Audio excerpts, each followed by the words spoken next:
Ladies and gentlemen, I'm so excited and I just can't hide it. Not a good singer, but that's okay. So there's only a few people that I can honestly say that I respect to the level of this gentleman because he's been giving content, quality information out for a long time, quite often on a daily basis, sometimes multiple times in a day. And he's on a busy schedule. He has, I believe, a summer camp going on right now. But I believe that this is one of the true leaders of the martial arts community in so many different ways. Years ago, 10 years ago to be exact, I started this thing called MA Power Talk. And I want to just have conversations with people that I believe and respected in my 300. So if I went to war and I only can have 300 martial artists, you're one of the 300 martial artists to be on my team Thank you. for different reasons. So, without further ado, Mitch, what title do you prefer to be used to prefer to be called as? Most people just call me Master Hackworth, and Master Hackworth is in the yeah. house, y'all. So now this gentleman here, where do you get your inspiration? Because I see you, and probably one of the best testimonials that came out of left field that you ever did on me, that everyone's ever done on me, it was by you, and I believe you was in your car. What motivated you to do things like that? Oh well, the thing is that it's I've been in the martial arts community for 40 years, and it's so rare that you see people giving to the community. Most people are out there taking from the community, only doing what they can get paid for, only doing what benefits them. And when I saw the work you were doing and how it would help schools, I couldn't, keep quiet about it. I had to say something because the only people that'll ever say anything about the work that people are doing are the people that want to criticize you. Well, I agree with that. But what inspires you on a daily basis, whether it's me or anybody? I mean, you just went. I was watching a portion of a video. I'm not sure if it was today or yesterday. I should say it was today, but I'm not sure if it was from yesterday or today. And I'm saying, and it hit me. I'm saying I've been wanting to have a conversation with you because you're a giver, and what really makes you unique to me is that you're honest with no filters. And I love that because I've been called something similar to that. And I've also been called worse. So, what makes you, again, on a daily basis, have the enthusiasm, the passion, the desire to continue? Well, mostly because this is my passion. This is what I do for a living. And I feel fortunate. There's a lot of schools folding up right now because of what's going on in the economy and around the country. And every day when I get to my dojo and I get to stick the key in that lock and open the door, I pause and I thank God that I still have the opportunity to do this for a living. And I want to make sure that other good quality instructors get to do the same thing. And for the ones that have already had to close, we're putting together a reopening program that's going to help them get open and stay open strong so that they're not making the same business mistakes that led to their downfall. Because it wasn't a matter of, their teaching, because a lot of the schools that are closing, and you'll vouch for this too, they're some of the best teachers, but they didn't have the business end of it down. And whereas the people that aren't good teachers, they dug deep into the business side and they nickel and dime people to death to make sure their bills are covered. And so they didn't have these problems. So unfortunately, while we've seen a lot of good schools close, the ones that aren't so good are still out there thriving. And I want to help reverse that trend. It is very interesting, and I concur. No question about it. I think one of the biggest challenges in any industry is just having one stream of income from that industry. And we've known those who have been, I mean, Robert G. Allen wrote multiple streams of income over 25 years ago. There's multiple streams or even internet income. As long as it's consistent with our values, there's nothing wrong to do that. Like, obviously, I'm into fitness, but I'm into health first. And that's what I've noticed about you in recent months. It seems to me like you probably had to, just like me, change the size of your clothing. Let's talk about that for a second. Yeah, I had been injured and I gained quite a bit of weight. When I got injured, I weighed 149 pounds. And about a year later, I weighed 430 pounds. Whoa. And it was a struggle. I mean, I hurt from head to toe. And so I decided that I was not going to give up on my dream of being a martial arts instructor. And I got back into it. So I started walking my talk. You know, we had always, from 1984, when I first started teaching part-time, we were always saying that the martial arts is a great way to get in shape and to strengthen your mind, body, and spirit. And I'm like, I don't want to look like a liar. I got to use martial arts to bring me to where I need to be physically, mentally, spiritually. And that's why it worked for me. And that's my motivation every day, because I saw that it works. Now, let me tell you, I'm not saying I have great willpower, because that's not true. But that's why I tell everybody, if I can do it, you can do it. And I tell my haters that you don't have to hate me. You don't have to be mad at me. You could do this. You know, the time that you spend talking about me in forums and Facebook, you could be promoting your school or helping a student achieve a goal, you know, all of the things that would help you grow. And so that's my reason for doing it. And every opportunity that I get where I see other people that are out there walking their talk, people like you that I see out there on your phone, taking a walk, doing your daily practice, doing your exercise, you know, those are the instructors that deserve the recognition. And so that's what motivates me every day when I see people like you doing it. Then I'm like, man, I got to do it too. Because otherwise, if you don't, you're a liar. You're telling people, hey, this is good for your mind, body, and spirit.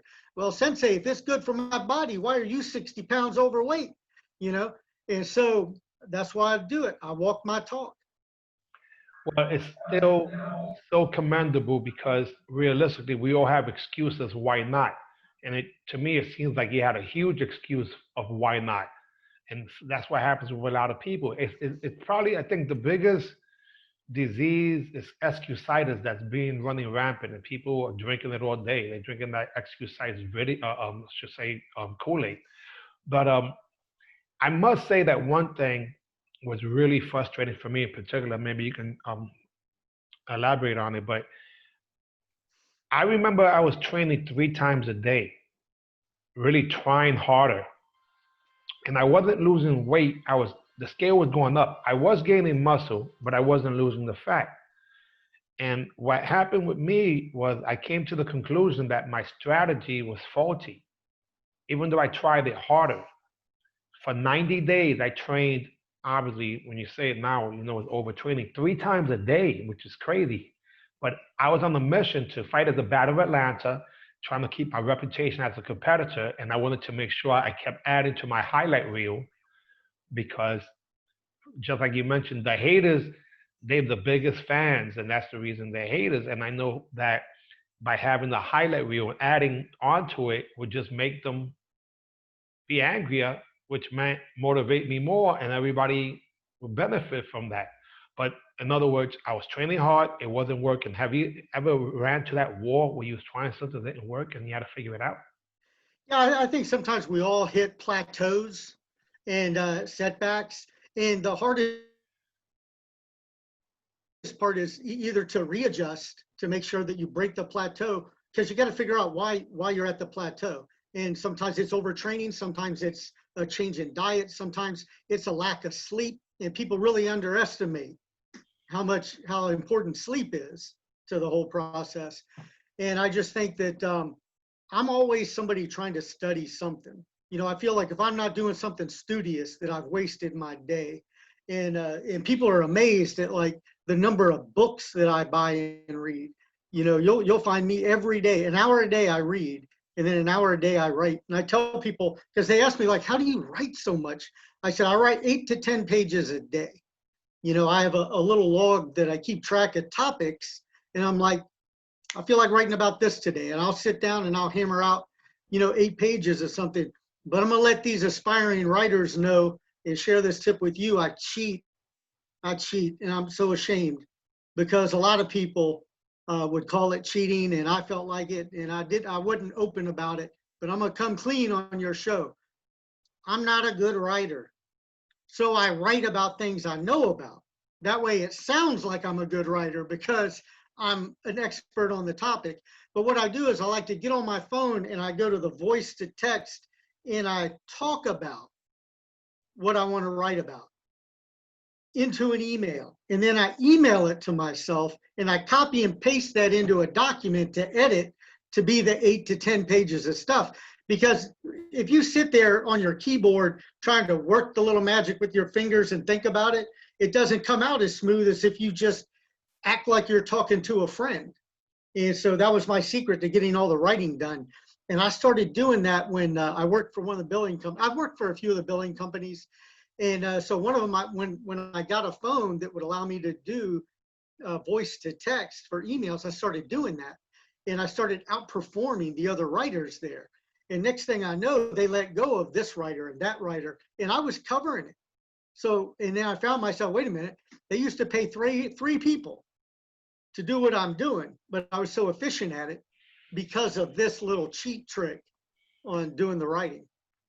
So you heard the hack right there. That's a very good, today they call it hack, which Yeah, is cut into the chase, which is pretty much um, getting the blueprint, getting the code, so to speak. And it's important, guys, because realistically, people have challenges. And one of the reasons why I believe a lot of the school owners lost out was because they are afraid of change and they're not embracing technology. So it seems to me way back when, before a lot of people, it's obvious now when you think about it, but realistically, so many people just aren't using technology to their advantage. As we speak in here, we're streaming live through Facebook and also on Zoom, but the audio is being captivated, also captured, I should say, for the purpose of a potential podcast. And that's all done in one sitting. I mean, I reached out to you literally less than 2 hours ago, I believe, and people take action. There's a common denominator of successful people, and they take action and they use the tools available to them. And you're a perfect example of that. Is there any other little so-called potential hack that you might have presently to share? yeah, definitely. One of the things that got me going about helping school owners was that I worked, like I said, I worked for the billing companies and I'd worked for a couple of the consulting companies, so some of the big guys, man. And what I found was that sometimes they didn't want to use my advice because they couldn't figure out how to profit on it on the back end. There was no additional piece of equipment to sell. There was no additional DVD set required. So they wanted programs that were written to, well, we want the school owners to add a new padded weapon program every month because we need to keep sending these customers to our sponsor, who's a martial arts supply company. And so it got to the point where I was like, I'm here to help the school owner, not the sponsors. So I had a different mission, and I was kind of squashed for a while because of some non-compete agreements that I was on with one of the billing companies. But once that time period passed, I started letting loose, and I'm very open about who I share with.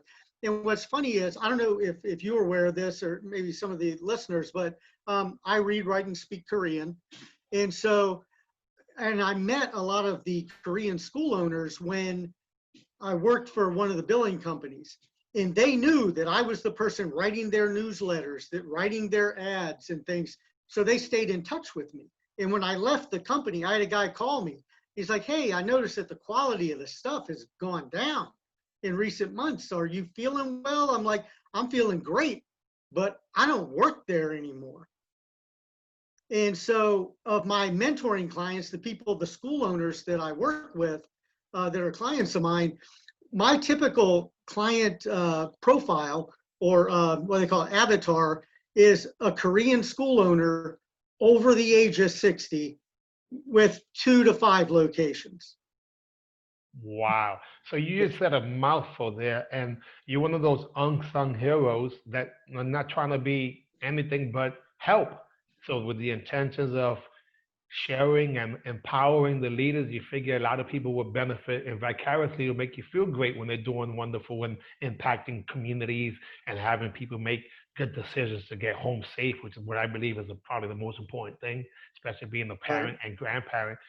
But it's interesting to me because um, one person has done more than probably 1,000 people in an industry that realistically doesn't realize the potential that they really have. Let's talk about that. What's the real deal potential of what would be martial arts schools when they do the right thing, impacting communities or what have you? What do you believe? What do I you think believe? that you have to have your why. And I think it's Simon Sinek is the guy's name that, what's your why? And if your why is strong enough, you'll figure out how to do it. Now, a lot of people get into the martial arts teaching business as what I call the last chance income opportunity. They Wow. failed at everything else and they happen to have a black belt from when they trained at the YMCA. So they want to start slinging karate classes on the side for cash. I want to help the guys that were assistant instructors at their school coming up through the ranks, the guys that are dedicated to helping, mothers and children and people learn how to protect themselves, to be able to come out of the store and get in their car safely and make it home, as you said. And so those are the people I focus on. And when I find those people, I let them know that, look, there's some very simple steps to follow to make sure that you're successful. And I'm not going to call them secrets, but because they're so obvious that when they start doing it, they're like, I can't believe I didn't think of this. And I said, well, it's just because you're so busy thinking about the light bill is due by the 10th and the rent is due by the 5th. And I need hand sanitizer for dispensers for the school now and all these things. You got so many other things on your mind, and they don't realize that one person can't do it all. And so they fail to partner. Whereas with me, I help people partner. And, I've partnered up with people. And it's funny, like some of the people that partner with me at some of the schools were people that were my haters on the internet before. And I'm just like, well, look, let's meet. Let's meet. And once we talk person to person, then a lot of that goes to the side. They're like, I really like you. And I'm like, well, I'm glad, so let's do something. And so that's how I personally found several of the people that I work with today. And I think that not just in the martial arts community, but the whole world in general, that we would be a whole lot better off if people would talk to each other instead of about each other. We could solve a lot of problems with that simple philosophy. Well, I would agree. So a second ago, I glanced down because I really believe in time integrity. And my schedule is a little more flexible than yours. You're in the middle of some activities today, but I do have a question for you. Based on your schedule, is it possible maybe you give us 10 more minutes or so? Is that possible? Yeah, absolutely. Yeah, Okay. absolutely. And guys, please understand this.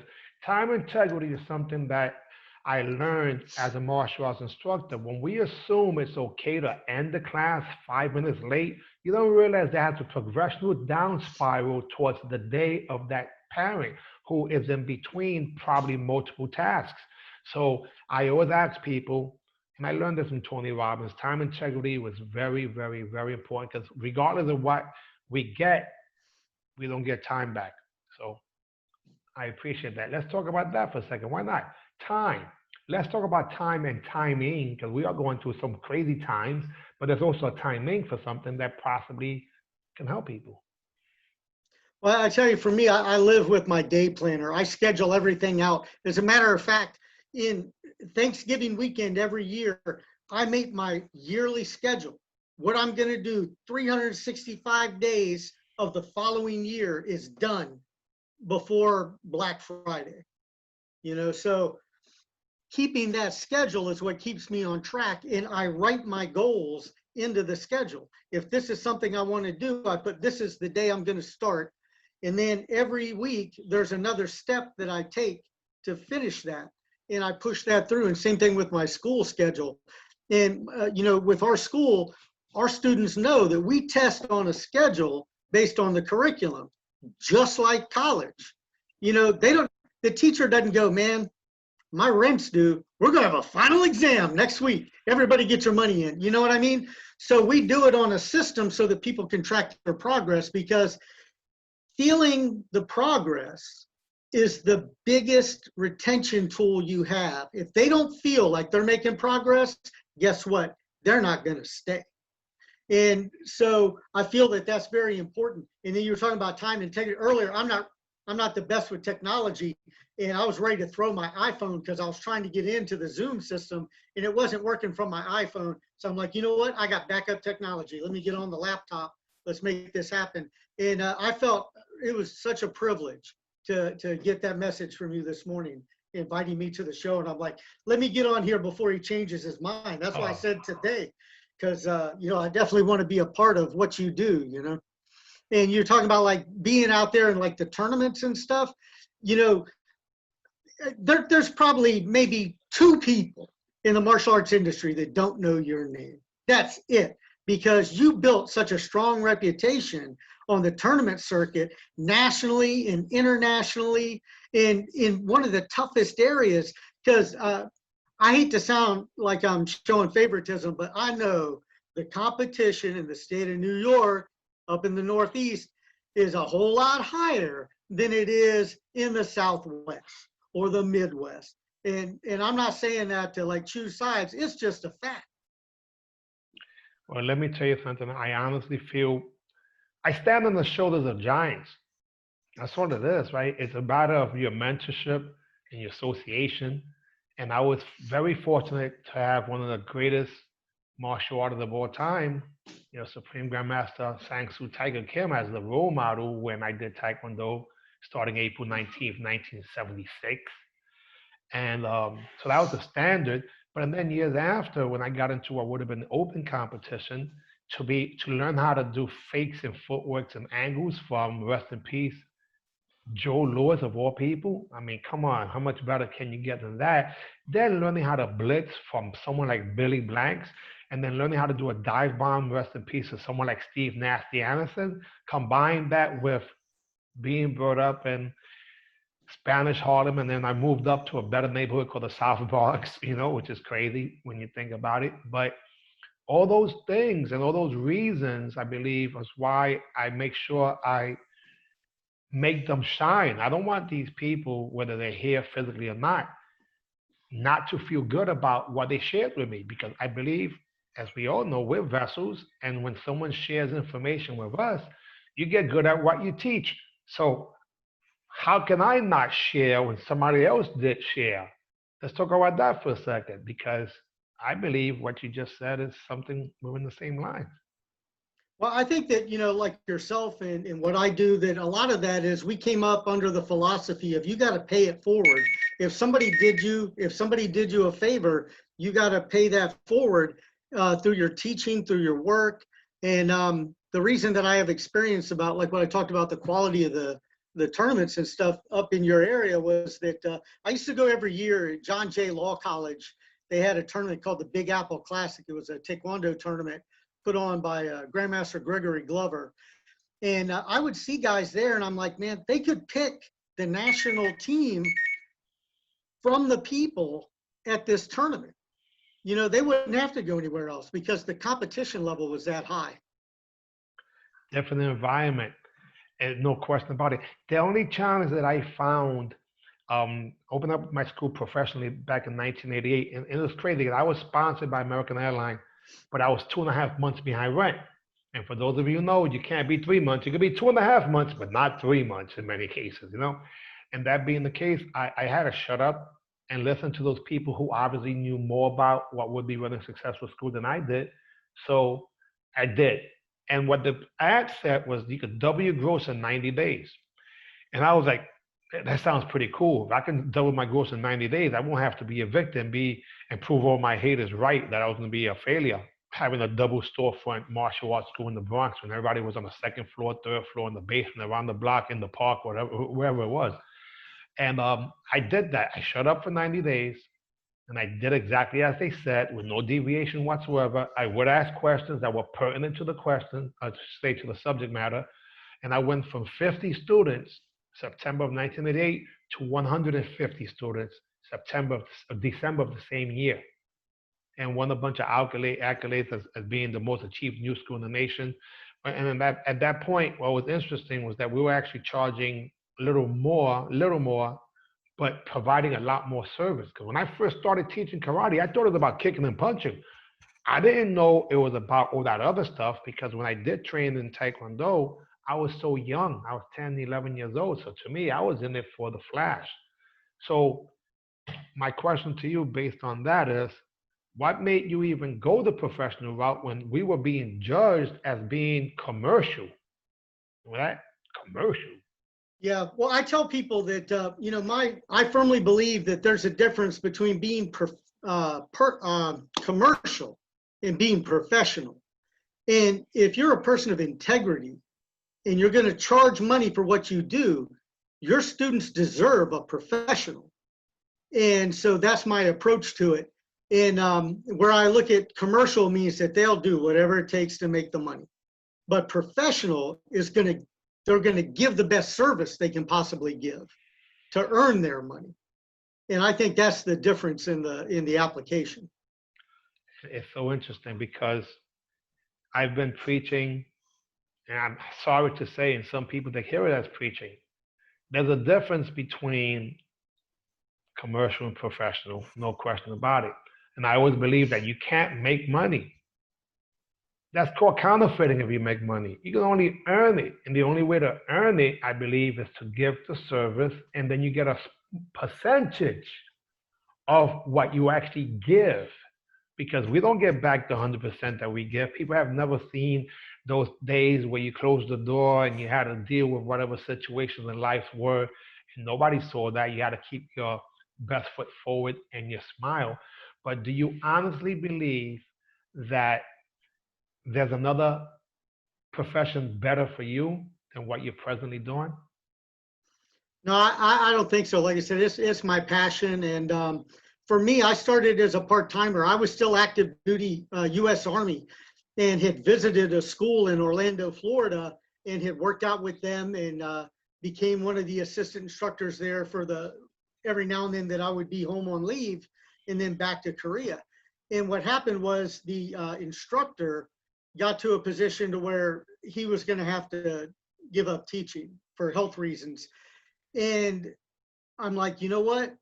I still live in Korea, but I'm going to do whatever it takes to take this school over and make it run. And so we took over the location. I took over the lease.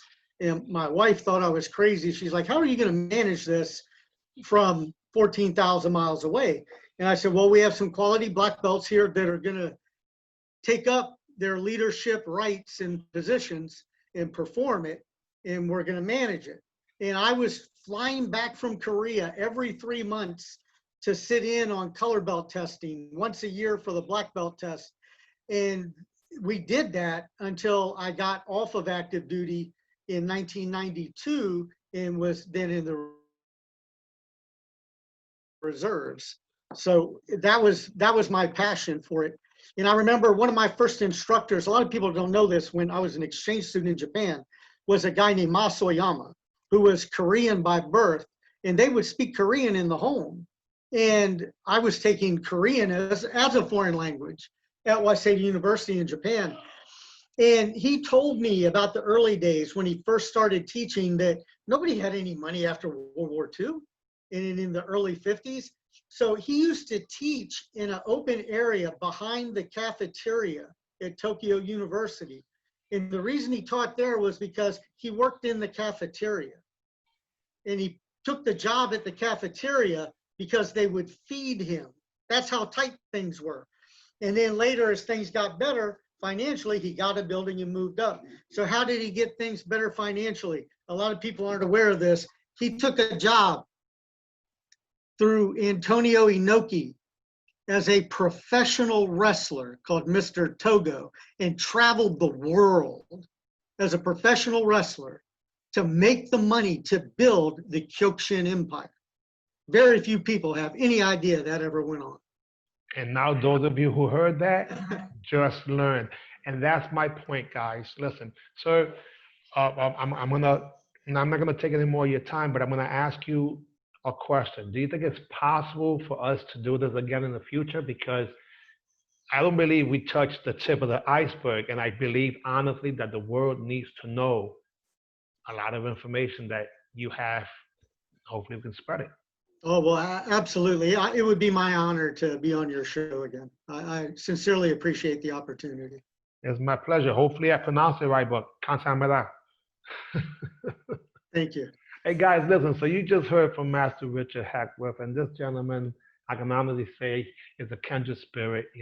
And we got some insights in terms of what makes him a little more focused. Marshall is military, so this gentleman has been living a life that's on path, and he set that goal and path, and he's applying what he wrote.